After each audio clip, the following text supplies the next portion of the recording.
Ini merupakan pertama kali di mana negara kita terlibat secara skala yang besar, dan saya rasa ini adalah merupakan dua faktor utama, dan disebabkan ia merupakan satu virus yang baru yang menimbulkan banyak ketidaktentuan. Jadi bila kita terlibat secara langsung secara skala yang besar, dan ini menimbulkan rasa takut, rasa panik dalam diri setiap individu. Kebelakangan ini, kita telah digemparkan dengan penyebaran wabak COVID-19 yang sedang melanda negara kita dan seluruh dunia. Pada Januari 2020, Menteri Kesihatan ketika itu, Datuk Seri Dr. Zulkifli Ahmad telah mengesahkan kes pertama 2019 nCoV.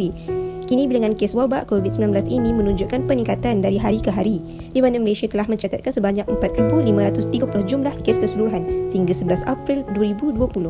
Pada Mac 2020, Yang Amat Berhormat Tan Sri Muhyiddin Yassin, Perdana Menteri Malaysia telah mengumumkan Perintah Kawalan Pergerakan PKP fasa yang pertama, bermula dari 18 Mac hingga 31 Mac 2020 bagi mengelakkan dan mengawal wabak COVID-19 ini dari terus merebak. Tidak dinafikan pemancangan tempoh Perintah Kawalan Pergerakan PKP memberi impak psikologi kepada sesetengah individu. Gejala kemurungan, stres dan cepat marah merupakan antara tekanan emosi yang dikaitkan dan ia perlu diambil perhatian. Dia akan menimbulkan rasa stres. Jadi nak mencegah ini daripada berlaku, kita boleh menggunakan contohnya teknologi yang ada sekarang untuk berkomunikasi. Sebab kalau kita biarkan stres ini berterusan tanpa kita atasi, tanpa kita berkomunikasi, boleh menimbulkan kerisauan, keresahan dan sebagainya. Kalau terlalu lama dibimbangi juga boleh memberi tekanan mendalam kepada masyarakat lah. Kemurungan, keresahan boleh timbul jika tidak ditangani dengan baik. Jadi kesan psikologi ini adalah termasuk gejala kemurungan, kita stres, kita rasa gelisah dan resah. Kita lihat video-video yang telah viral di sosial media, orang marah dengan polis, orang marah dengan doktor dan sebagainya, telah dijelaskan oleh banyak ahli psikologi, termasuk seorang American psychologist bernama Jack Bremer yang telah mengeluarkan artikel penyelidikan pada tahun 1966 melalui teorinya yang bernama psychological reactance, di mana dia menyatakan sekiranya manusia ini kita sukakan kebebasan. Jadi kalau tiba-tiba kebebasan itu tersekat dan terancam akibat situasi dan juga pelaksanaan RMO contohnya sekarang ini, kita sebagai individu rasa sangat gelisah dan cuba mendapatkan kebebasan itu semula dengan cara yang pelbagai. Contohnya marah orang kita tak nak dengar arahan, kita tak nak. Persoalannya, bagaimanakah wabak COVID-19 mempengaruhi psikologi dan tahap kesihatan mental pelajar IPTA? Berdasarkan soal studi yang telah diedarkan melalui platform Google Form, kami telah mengumpulkan seramai 135 orang responden. Daripada jumlah tersebut, seramai 48% terdiri daripada siswa UKM, manakala baki 52% siswa merupakan daripada institusi-institusi pengajian tinggi lain. Daripada jumlah tersebut, didapati 117 siswa telah berada di kampung halaman, manakala 12 siswa masih berada di kolej kediaman dan 4 siswa berbaki pula menetap di rumah saudara berdekatan universiti. Didapati bahawa 69.6% pelajar telah terkesan secara emosi, manakala hanya 30.4% pelajar pula tidak terkesan setelah COVID-19 melanda Malaysia.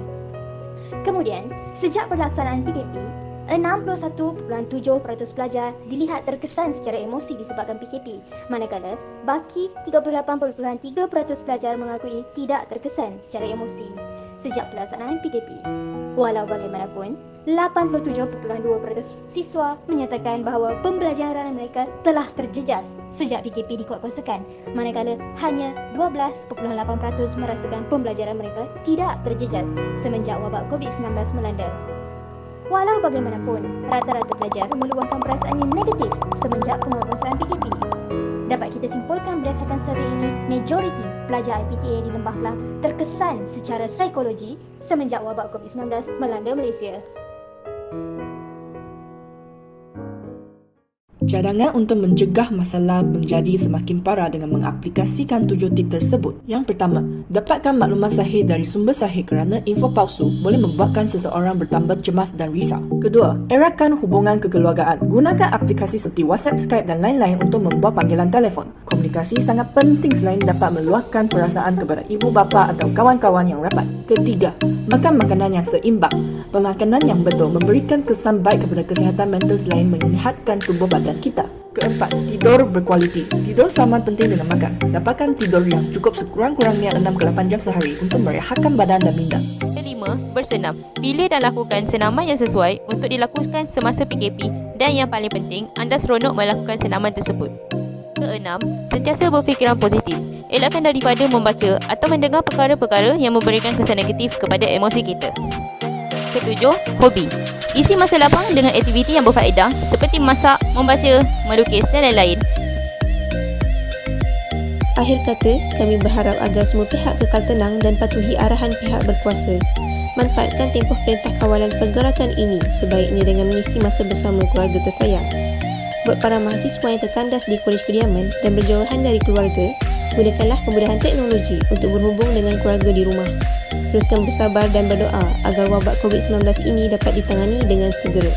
Sila duduk di rumah. Mari bersama memutuskan rantaian jangkitan. Kita pasti menang. kita Jaga-jaga.